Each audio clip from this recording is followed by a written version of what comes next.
Talking with the experts. Hello and welcome to Talking with the Experts. My name is Rose Davidson from rosedavidson.com. And let me start that again. Sorry. Mine's racing a mile a minute. Hello and welcome to Talking with the Experts. My name is Rose Davidson from rosedavidson.com, and Talking with the Experts is about all things business by business owners for business owners, and you can find us on YouTube and on SoundCloud. And today my guest is Naresh Vissa, and Naresh is the founder and CEO of Krish Marketing and Media and Marketing, back to front, never mind. A full-service e-commerce technology development online and digital media and marketing agency and solutions provider. My goodness, that's a mouthful. He is also host of the Work From Home show.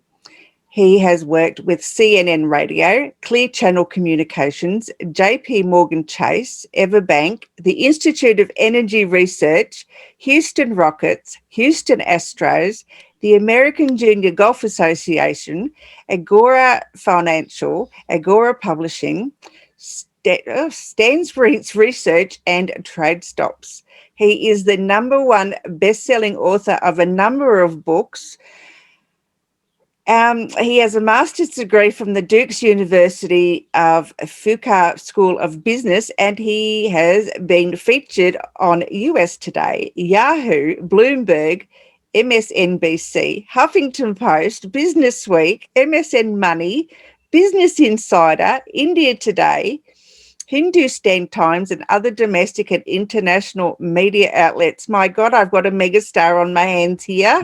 Welcome, Naresh. How are you? No, it's a pleasure to be on. Thank you so much. Really looking forward to the discussion.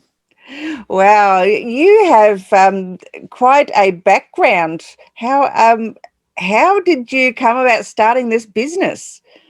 Yeah, well, it's not something that happened overnight. It's something that took many years to start and run and manage and accomplish. So the easy answer to your question is my passion for entrepreneurship started in high school. I took a course called The Apprentice based on the TV show The Apprentice, hosted by Donald Trump. And most high schools here in the United States, in fact, maybe all high schools, they don't have any business courses, nothing. There's no finance, you'll be lucky to have an economics class, but even the economics classes are not very business oriented. They're more academically based. So that was my first hands-on experience taking that course, The Apprentice, and learning about management and finance and budgeting and just business in general, which led me to read the book Art of the Deal, which then led me to read the book Rich Dad, Poor Dad by Robert Kiyosaki, which at the time I didn't understand fully, but I still read it as a 16-year-old. And many, many years later, 7, 8 years later, then I started thinking, wow, that's what Robert Kiyosaki was saying in that book, the whole quadrant that he was talking about, and cash flow and passive cash flow. So you fast forward, I worked in corporate, got my degrees, as you mentioned in the intro, never compromised my studies, and worked in corporate America, worked on Wall Street, worked for the largest financial publishing company in the world, the largest financial marketing company in the world. Got great experience. And it wasn't until I got that experience that a switch went off in my mind. And I knew that I was cut out to be an entrepreneur, and I knew that I could go out on my own and make a living for myself. This was in 2013. So I left my full-time job, or by the time I left my full-time job, because I started a side hustle. I had a side hustle for many, many years. I pursued that side hustle full-time. And within a month of leaving my job, that side hustle, it was like I gave myself a 20% raise from my full-time job. And I always thought, well, if this doesn't, let's try this out for a year. If this doesn't work out, then I can always go back and get a corporate job. Well, after a year, I said, let's continue. After 2 years, I said, things are going well. Let's continue. After 3 years, I said, all right, let's keep going. After 4 years, I said, I'm never going back to the corporate world. I'm never going to have a job. I'm going to be jobless for the rest of my life because I've figured it out. I figured out how to make money, how to add value to companies and to people, and how to do it all while working from home. So that's kind of a quick overview of how I got started. Krish Media Marketing, my first business in 2013 that I incorporated, is a digital marketing agency. We do anything and everything digital marketing related. When I started it, it was not a digital marketing agency. It was just a small little consulting company, just me, and I offered maybe 3 or 4 services. Krish Media Marketing is now a digital marketing agency, and we offer everything that has to do with online and digital, from web design, development, copywriting, affiliate marketing, pay-per-click, social media advertising, to ebook publishing, audiobook publishing, podcast production. The list goes on and on and on. Wow, that is quite an achievement in such a short time. So that's like in 7 years, you've built, a very large business, starting basically from a side hustle. So yeah, well done to you. Yeah, and I will say, it's not a large business. I'm a small person, and I'm a small businessman. I'm the little guy that the average American worker, the American dream, this is what they dream about. Just that small business that employs people here and there, and you make good enough money to provide for yourself and your family, and in my case, enough to start another business, a real estate business. So it's worked out pretty well, but I do want to let the listeners know, it is not a multi-million-dollar corporation. That's a small business. Very good. Yeah, but still, it's an achievement. It's an achievement starting out from a side hustle to having an entrepreneurial business. A lot of people Absolutely.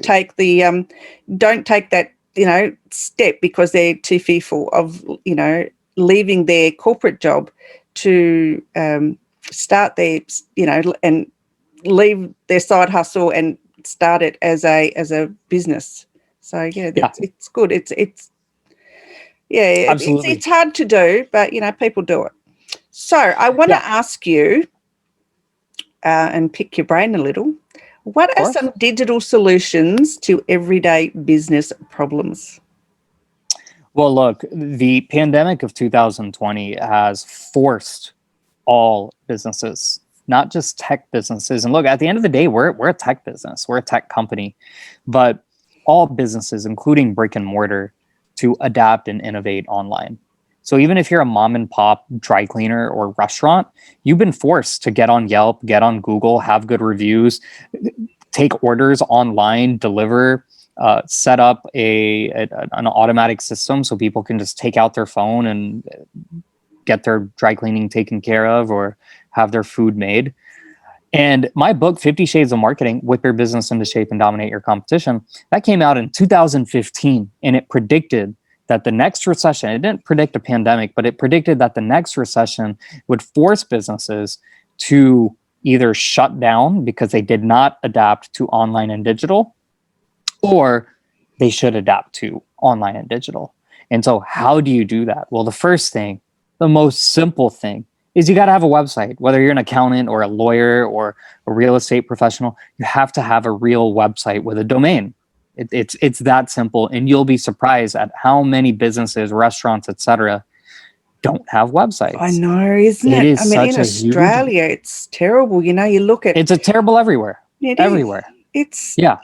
You want to look at the menu, you want to look at pictures, what they got to offer. If you want to go to the place physically, because you're here in Australia, we can, actually go and physically sit down at a place, but you want to see what they have on offer and what their prices are and how many reviews they've got.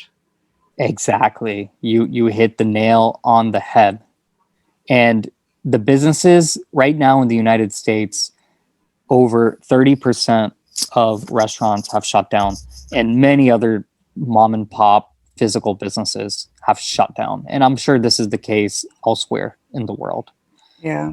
And the businesses that innovated and adapted to online and digital, they have done well.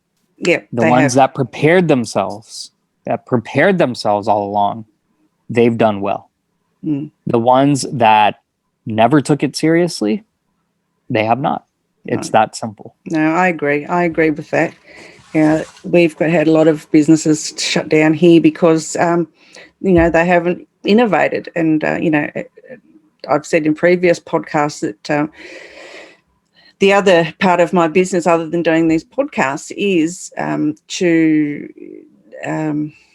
get speakers online from their offline, workshops and webinars and whatever.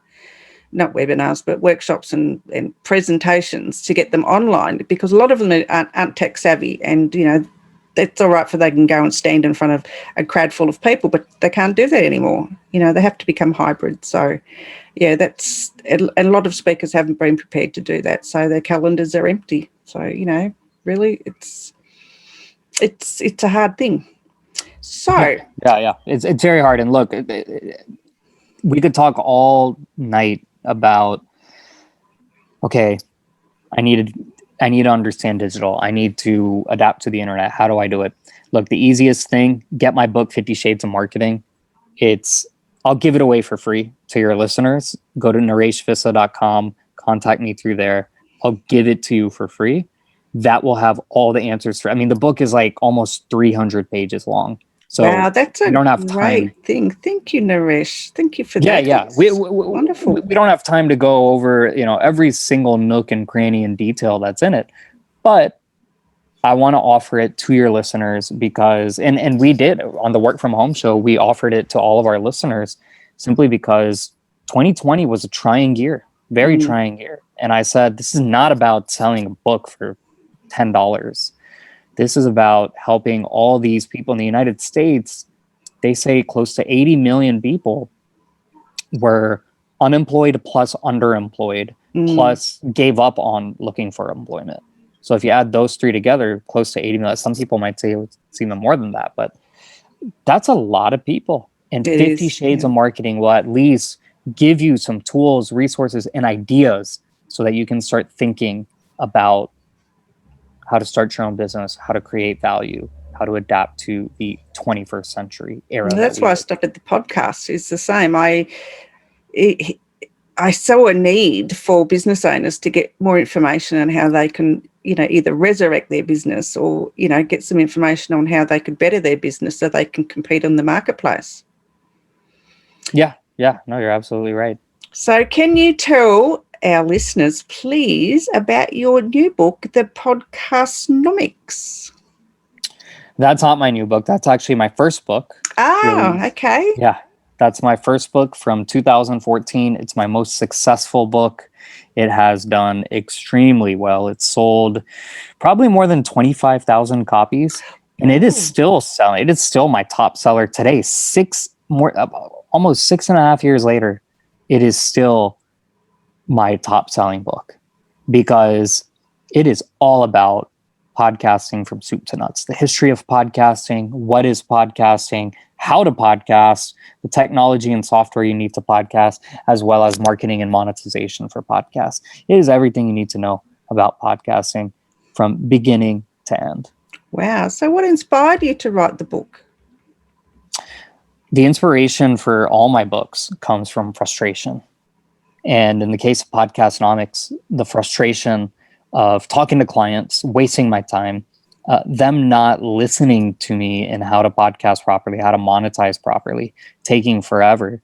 And then even just simple discovery calls of wasting my time, asking me questions, what is a podcast? Why should I podcast?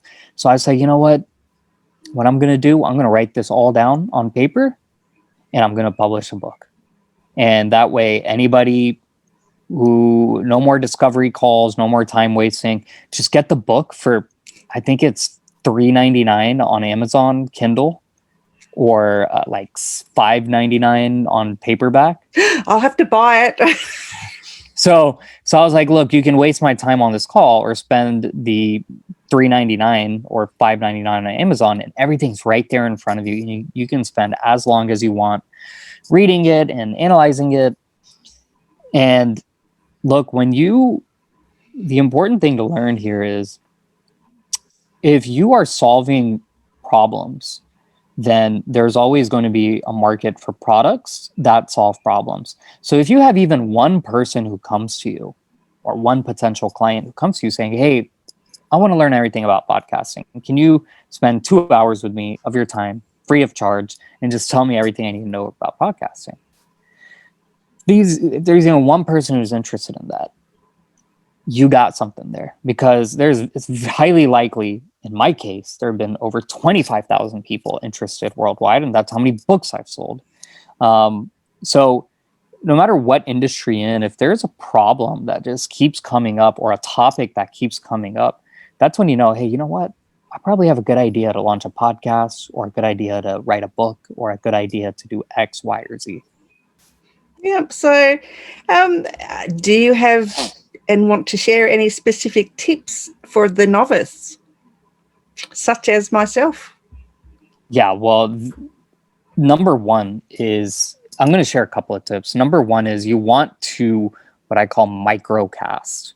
You don't want to cover very broad general topics. You want to get on a granular level, and that's what you want to podcast about, or that's what you want to write a book about. So I'll give you an example.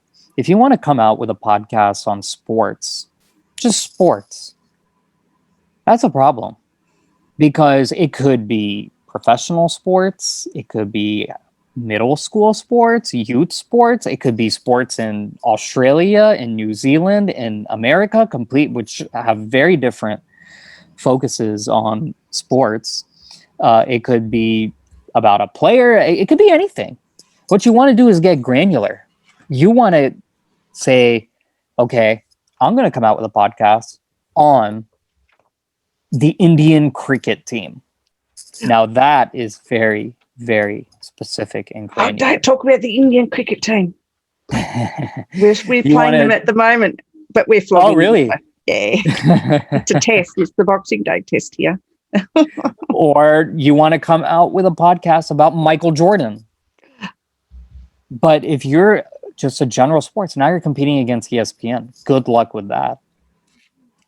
And there's no way you're going to be able to cover everything that needs to be covered. It's the same thing with news. You want to come out with a news podcast, now you're competing with CNN and Fox and MSNBC and all these online networks. Forget about it. But now if you want to get into a specific news topic, let's say it's politics, and you want to get into something political, you pick one political topic. So if you're interested in, if your passion is LGBT rights, that's what the show should be about, not about broad politics.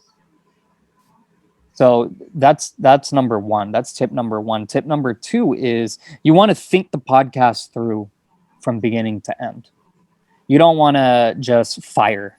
Firing is important, but you want to think, okay, why am I doing this? What is the end goal? Who is my target market? How am I going to market this? Is there a market available? You want to think those things through and then say, okay, well, what's the end goal? Am I trying to make money? Am I trying to sell a product or a service? Am I trying to sell through advertising? If you're trying to make money through advertising, best of luck. It's not going to work out. Okay. And why is that? Because advertising is a losing ball game in today's age. In the 80s and 90s, advertising was a major source of, in fact, it was the only source of revenue for media companies, because it was harder to track back then. Back then, it was a set price of X amount of dollars, and you pay that every month or you pay that every year, and boom, done. You just renew it every year. Now they can track every single metric. And if your podcast isn't performing, the advertiser is going to pull the revenue. On top of that, to make a lot of money off advertising, you need to build up your listenership to astronomical levels. And to give you an idea, if you're a podcast that does over 100 listens per episode, you are in the top 20% of all podcasts. 100 listens. That's not much. No, it's not. And try selling 100 listens per episode to advertisers. They're going to laugh at you. and tell you to go away. But yet you're in the top 20%. So most podcasts, they don't have very high listenership, but that's okay, because even 100 listeners per episode, that's extremely valuable. That's like speaking in front of 100 people in an audience at a conference. That's what a podcast is equivalent to.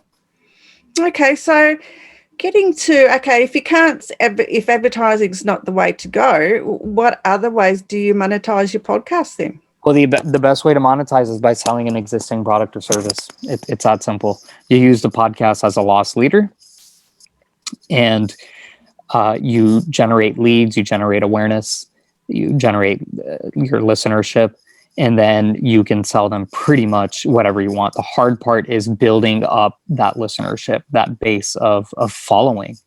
If you can build up that base, I mean, you could literally sell anything. That's the key.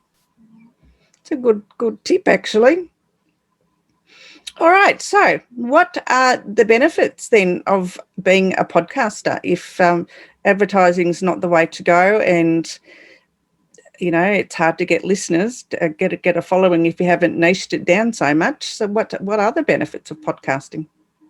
Well, the main benefit is, number one, not too many people are doing it. So in your industry, you can do a competitor analysis and see that it's very likely that most people are not podcasting. To give you an example, I have a friend of mine. Actually, I have two friends, both in the medical space, and they both came to me and said, I want to start a podcast. And one wanted to start a podcast on radiology, another wanted to start a podcast on palliative care. And all you have to do is just go to the Apple Podcasts app on your phone. And this is the litmus test that you want to do on whether there's a market here. So in the case of radiology, we actually did this test together. And I took out the phone, and there weren't any radiology podcasts. There was one that was started but discontinued maybe 4 or 5 years ago, but there was nothing there. So I said, hey, this is an opportunity. And there was 0 on palliative care, nothing. Again, another opportunity. So in those specific niche industries, niche markets, there's a tremendous opportunity to become the thought leader because you're the first mover in the space. Okay, that's great advice as well, because I as I said previously, I started this to help business owners, but you know, and I think to me it's a benefit. My rankings are going up in on Chartable, so you know, I'm very happy with how I'm ranking at the moment. So I'm ranking I don't know, 1,000, the first top 1,000s in Canada, and then globally I'm top 1,800. So that's not too bad, I don't reckon. Yeah, well, I should also say, you have to determine as a podcaster, are you doing it as a hobby? Or are you doing it for profit? And the people who do both are the ones who succeed. If you're just going to do one of them, you're going to give up because you're not going to accomplish what you're looking for. So you should really, you have to have a passion for it, but you should also think about the end goal. Yeah, I love doing this because I get to meet so many different people, and they're all got different ideas about, you know, the same topic, and it's interesting. It really is interesting to speak to them all. Just their points of view on different, like marketing, digital marketing. I haven't actually talked to anyone about podcasting, and you're the first. So your insights are quite unique. So yeah, it's very good. And so what challenges, again, I guess there are lots of challenges to being a podcaster, and I know you've touched on some of those, which is, you know, advertising, monetizing. So what other challenges does a podcaster face? Well, podcasters face a multitude of challenges on a daily basis. So you're producing a show, so you have to produce properly. There are editing challenges, there's production challenges. Do you want guests on the show? Okay, well, how are you going to get the guests? Are they going to be random guests? Are they going to be famous guests? How are you going to do that? Then there's the marketing challenge. That's the biggest challenge, I think, marketing. How are you going to market it? How are you going to promote it? How are you going to get on all the distribution networks? How are you going to track your data? There are many, many challenges, and I'll offer the book Podcastnomics free of charge to your listeners as well. Go to nareshvissa.com, contact me. I'll send you guys free copies. because we talk about all of it. We'll be here all night talking about each little thing, but would love to share those words of wisdom. Lovely. Naresh, thank you so much. You've just been an absolute delight with your sharing of all of your knowledge. You are a very knowledgeable young man. I mean, because you are young to me. So Thank you so much. Yeah, it's been an absolute pleasure talking to you. I will put the links up in under the comments on all the platforms where this is hosted. So to the books and to your offer and to your website, which is nareshvissa.com and krishmediamarketing.com and workfromhomeshow.com. I'll remember to check out your podcast to have a look and see what I'm not doing right and what I might be doing right and what I'm not doing right. Yeah. That sounds and I'll good. chase you up on Twitter and Instagram as well. Perfect. All right. Well, you enjoy your evening, and hopefully we can chat again in the new year. All right. Thank you. Happy New Year. Lovely. And to you.